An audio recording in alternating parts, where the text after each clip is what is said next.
Ya, Assalamualaikum warahmatullahi wabarakatuh. Waalaikumsalam Eh, warahmatullahi Selamat Waalaikumsalam malam, warahmatullahi wabarakatuh. malam rekan-rekan yang luar biasa. Terima kasih sudah bisa meluangkan waktu untuk bergabung dengan Zoom meeting kita malam ini. Saya harap semua dalam keadaan sehat dan masih tetap Oke. semangat. Nah, meskipun beberapa hari kita baru saja berjuang dengan kondisi internet yang tidak bersahabat. Eh, saya Prarzeki Indra Muda dan malam ini saya eh, kembali berkesempatan menjadi host dalam diskusi kita kali ini.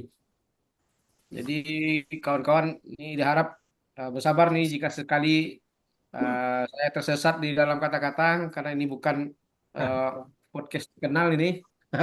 Tapi kita akan mencoba membuatnya eh, semenarik dan sekeren mungkin. Oke.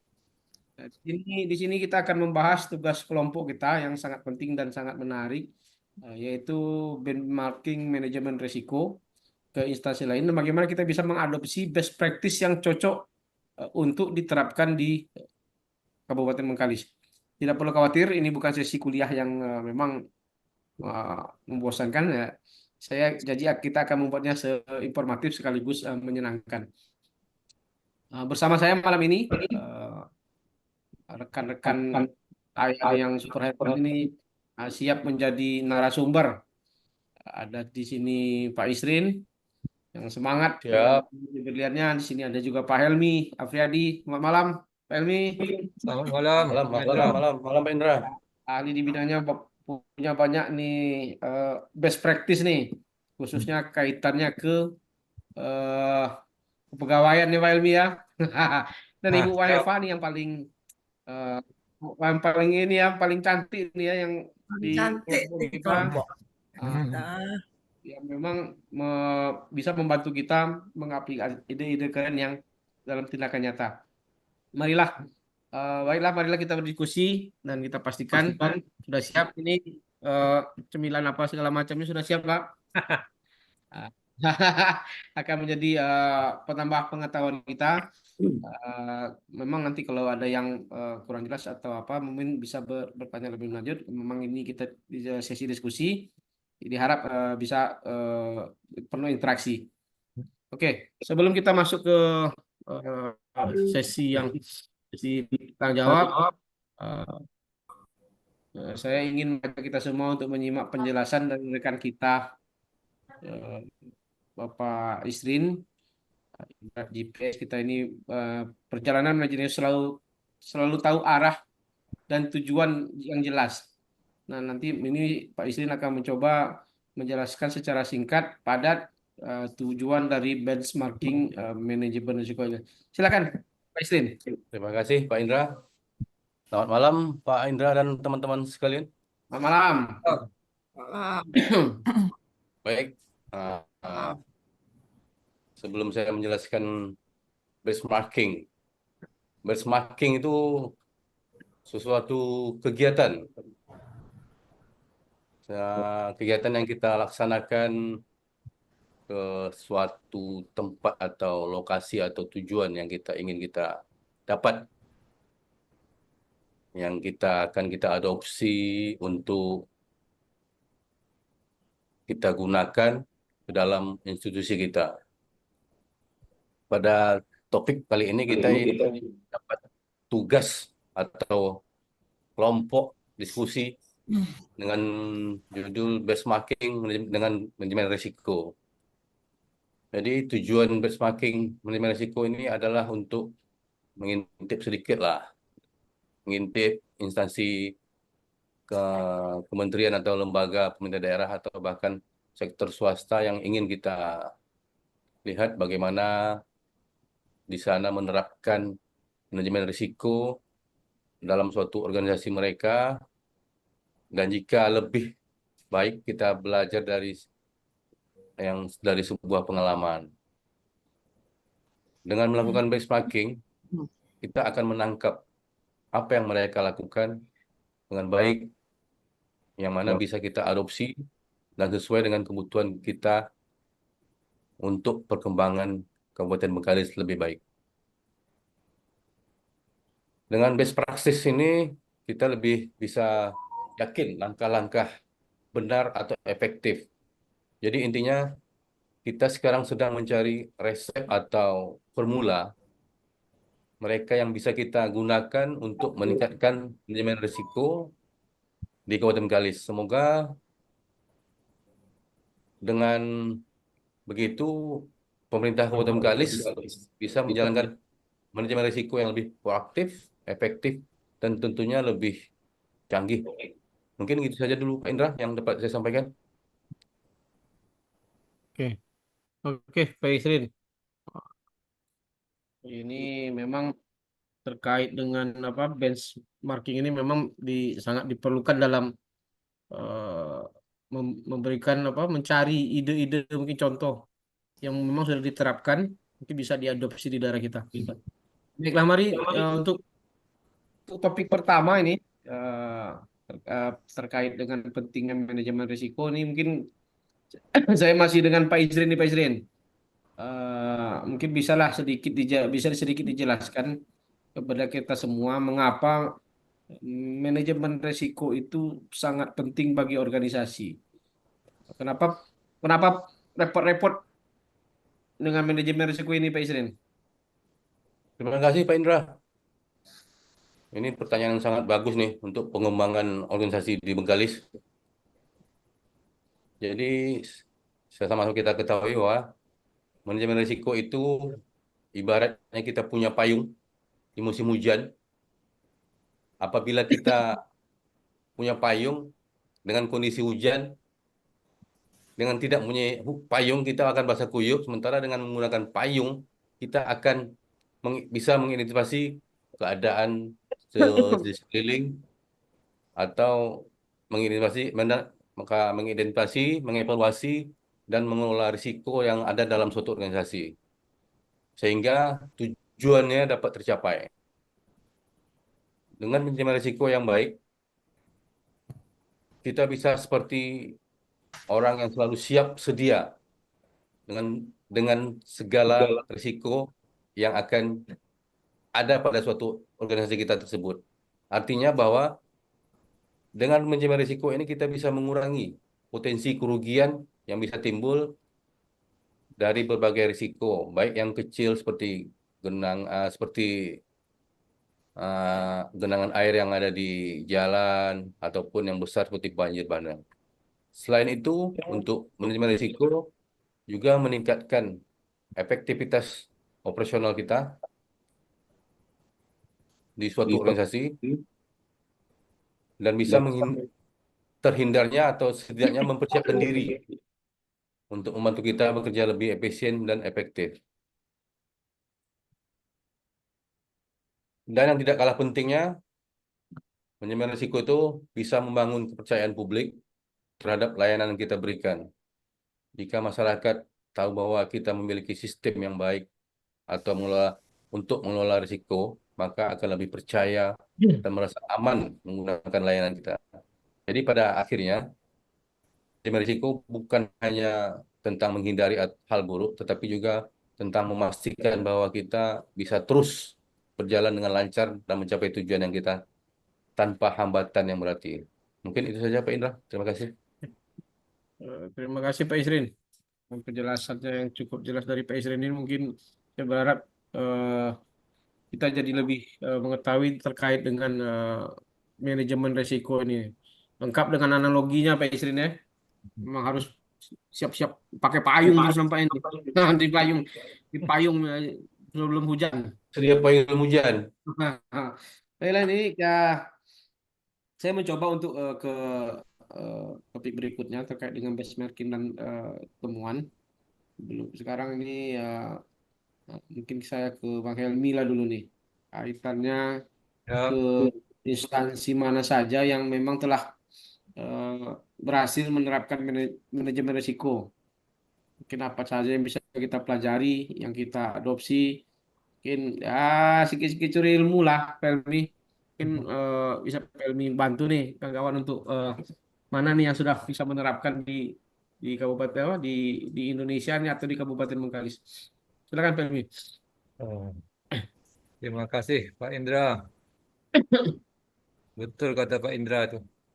dari banyak-banyak mencuri yang dapat dilaporkan ke polisi, mungkin curi ilmu lah mungkin yang hukumnya Yang tidak bisa dilaporkan kayak gini. ya Tak bisa dilapor ya. tak bisa Tidak dilapor. bisa dilapor. Yang kedua, curi hati. Tak bisa dilaporkan ke polisi. Mungkin karena waktu kita yang Berat. agak singkat nih Pak Indra, kita mungkin tak bisa Ya. terlalu banyak yang kita carikan contoh untuk kita ceritakan dalam Zoom meeting. Tapi sebagai orang di bidang kepegawaian, tentunya saya akan melihat manajemen risiko yang ada di BKN, Pak. Mengapa BKN? Karena mereka sudah kami anggap sebagai instansi yang sudah agak maju dalam bidang manajemen risiko. Pertama, dari yang dapat kita lihat, BKN dalam pelaksanaan manajemen risikonya, mereka mengintegrasikan manajemen risiko itu dalam semua level, Pak. Ibarat sarang laba-laba. Nah, dari inti menuju ke tepi itu banyak jaring-jaringnya yang saling terhubung. Nah, jadi di setiap level BKN mereka sudah merasakan pentingnya manajemen risiko sehingga mereka dapat bergerak bersama-sama apabila ditemukan sebuah hambatan atau tantangan. Saya contohkan Pak. Jadi di BKN itu ketika pernah kami mengusulkan pengangkatan CPNS dan terbaru kan P3K.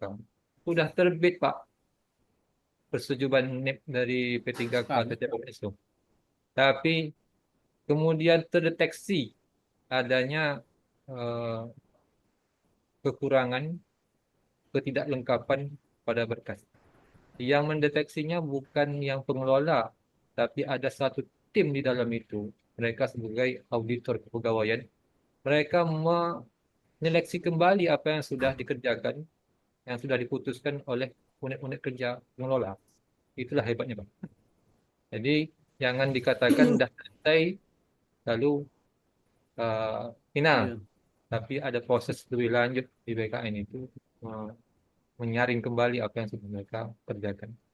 Yang kedua, Pak, mereka itu menggunakan teknologi untuk memonitor resiko. Inilah bagian yang saya rasa agak canggih. Jadi BKN itu memanfaatkan sistem yang berbasis teknologi sehingga memungkinkan mereka untuk memonitor resiko real time. Jadi Pak, mereka itu tahu kalau ada apa istilahnya kalau data ini yang tidak sesuai, saya lupa namanya. Tahu mereka eh, ada data yang contoh misalnya kok ada pegawai yang masih CPNS lebih dari 2 tahun. Nah, Ya. mereka tahu Pak. Mereka menggunakan teknologi. Belum diklat ya. Betul Pak. Oke. Yang ketiga, BKN ini rajin Pak melaksanakan pelatihan-pelatihan bagi pegawainya supaya mereka sadar adanya resiko. Jadi sering kadang-kadang mereka mengundang coaching klinik. Nah, jadi sehingga segala sesuatu yang menjadi resiko itu diketahui bersama-sama. Dari BKN ini Pak, kami belajar bahwa manajemen risiko itu bukan soal hanya sistem yang bagus, tapi juga membangun budaya sadar resiko di seluruh Ya. organisasi. Sehingga mulai dari yang paling atas sampai yang paling bawah pegawainya memahami dan mampu menerapkan prinsip-prinsip manajemen risiko. Sehingga bisa dihindari masalah itu sebelum benar-benar terjadi, Pak. Mungkin demikian, Pak. Terima kasih, Pak Indra. Terima kasih Bang Helmi. Memang luar biasa BKN ini ya. Eh, Berarti memang sudah dari awal sudah mereka coba petakan terkait dengan risiko-risiko apa yang akan terjadi ke depan dan mereka sudah siap dengan antisipasinya nih berarti kan baik itu melalui teknologi ataupun dengan pola-pola yang mereka terapkan agar risiko ini mungkin bisa diminimalisir terkait dengan ini. Mungkin bisa kita nanti segera mengikuti Bang Helmi terutama di Tusi Bang Helmi nih. Memang nyambungnya ke sana kan, ke BKPP nih. Memang teknologi ini tidak bisa kita lepaskan, dan terkait dengan peningkatan kualitas SDM kita melalui pelatihan, mungkin memang perlu menjadi perhatian nih di pemerintah, terusnya di BKPP. Terima kasih Bang Ilmi atas penjelasannya. Ya, Baiklah, kita kita lanjut ke terkait dengan implementasi di Kabupaten Bengkalis. Dari penjelasan Bang Ilmi tadi, memang ya seperti apa ya, kita mengupas bawang nih, lapis demi lapis. Kita semakin paham lah sedikit mengenai apa itu manajemen risiko. Nah, ini sekarang saya nih ke Sri Kandi kita nih, Pak Ilmi, ke lanjut. Bu Anpa nih. Ini kita, saya ini sedikit ini pengen bertanya bagaimana caranya eh, manajemen risiko ini bisa kita implementasikan di Kabupaten Bengkalis. Ini kalau bisa nih kasih resep-resep rahasianya nih Kak, gimana memang bisa diterapkan. Silakan Kak, mari Pak. Ah, Indra, macam tahu aja ya minta resep. Tapi Kalau bawa, resep ke, kalau resep ke ibu-ibu, Mas Rin. nah Iya, itulah. betul, betul, betul. Betul. Baik Indra, baiklah kita mulai dengan resep rahasia. Saya kasihlah resep rahasia ya. Pertama, kita harus membangun sebuah dashboard resiko berbasis teknologi. Mungkin bayangkan dashboard ini seperti pusat kendali di film-film fiksi. Film-film fiksi kan selalu nonton film action barat.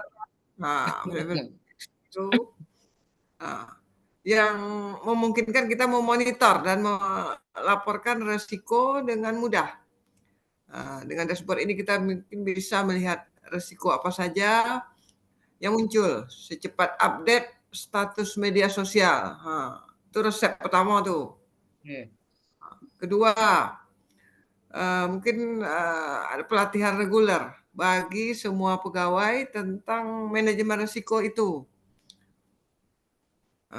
Anggap saja seperti latihan kebugaran atau olahraga agar kita semua fit menghadapi risiko. Diharap setiap pegawai akan memiliki pemahaman yang sama dan tahu persis apa yang harus dilakukan saat risiko menghampiri. Biar tak ada yang pura-pura tak tahu ya. Gitu. Kemudian selanjutnya mungkin kita perlu membentuk tim manajemen risiko khusus. Tim ini tugasnya mirip dengan Avengers, film tuh. Bagi yang suka film fiksi ilmiah pasti tahu tuh. Tapi versi risiko. Mereka bertugas mengidentifikasi, mengevaluasi, dan mengelola risiko secara proaktif. Jadi sebelum risiko berubah menjadi monster besar yang menakutkan, tim kita sudah siap menghadapinya. Selanjutnya, penting juga untuk menerapkan manajemen risiko ini dalam semua level organisasi. Seperti yang kita pelajari dari BKN tadi, Pak Helmi sudah jelaskan, artinya mulai dari pimpinan sampai staf, semua harus ikut terlibat dan punya tanggung jawab yang sama terhadap manajemen risiko. Jangan sampai ada yang merasa tak mau, itu urusan orang lain. Karena risiko bisa datang dari mana saja, bahkan dari tempat yang tak terduga. Satu lagi, Pak Indra, kita perlu mendokumentasikan semua proses manajemen risiko ini. Jadi kalau ada audit atau review, kita punya bukti bahwa manajemen risiko sudah berjalan dengan baik. Ini seperti menyiapkan album kenangan untuk risiko. Semuanya terdokumentasi,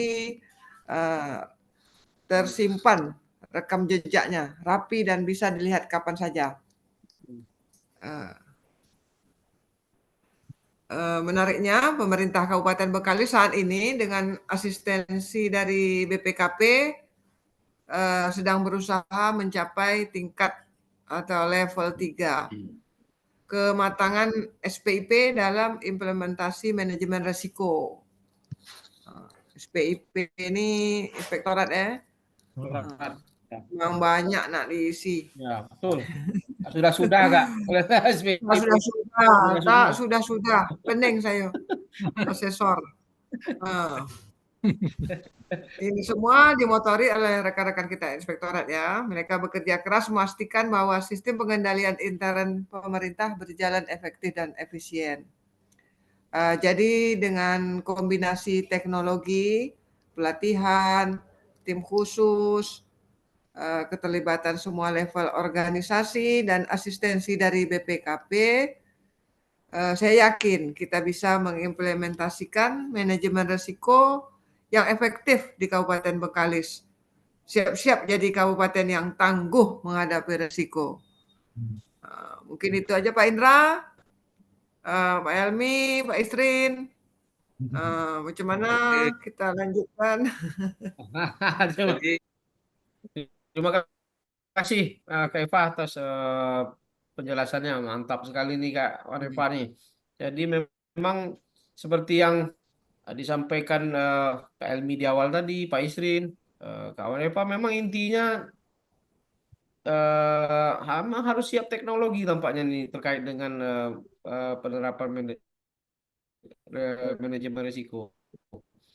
Siap dengan anggaran pelatihan dan memberi. Memang harus ada tim super nih dalam penerapan manajemen risiko di organisasi. Ini nampaknya terima kasih banyak resep ini Kak, kawan. Resep Ya. rahasia ini memang benar paduan yang komprehensif dan memang siap pakai. Semoga bisa segera kita implementasikan dan penjelasannya buat ini benar-benar kita seperti menyusun puzzle nih, memang yang besar dan kompleks, setiap bagiannya punya tempat sendiri dan ketika kita gabungkan kita bisa dapat gambaran yang jelas tentang bagaimana manajemen risiko bisa diterapkan di Kabupaten Bengkalis. Rekan-rekan saya berharap semua mendapatkan wawasan dan siap untuk menghadapi tantangan manajemen risiko dengan lebih percaya diri. Jadi mari kita berterima kasih kepada narasumber kita yang luar biasa pada malam ini. Ada Pak Isrin, ada Pak Helmi, ada Kak Waneva. Tutup sebelum kita di sedikit ada pengingat penting bahwa kita harus segera nih merekam hasil diskusi kita ini.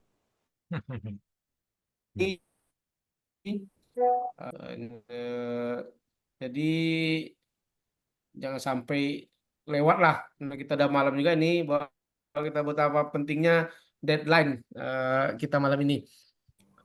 Nanti kita kirimkan link YouTube akan kita kirimkan ke PC dan ke Widya Iswara selaku fasilitator kita yaitu Pak Surya Afan. Terima kasih partisipasinya rekan-rekan. Semoga kita bisa mengimplementasikan manajemen risiko yang baik dan sukses di Kabupaten Bengkalis. Ingat, risiko adalah bagian dari perjalanan dan kita ada di sini untuk menavigasinya dengan baik. Sekali lagi terima kasih semuanya. Sampai jumpa di diskusi kita berikutnya. Ingat, tetap semangat, jangan lupa senyum.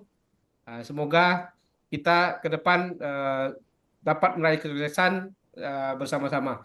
Saya akhiri diskusi kita malam ini. Wabarakatuh. Waalaikumsalam warahmatullahi Terima wabarakatuh. kasih semuanya. Diskusi Terima kasih kita Indra. malam ini. Terima kasih Indra. Oke. Indra. Oke. izin tutup Zoom.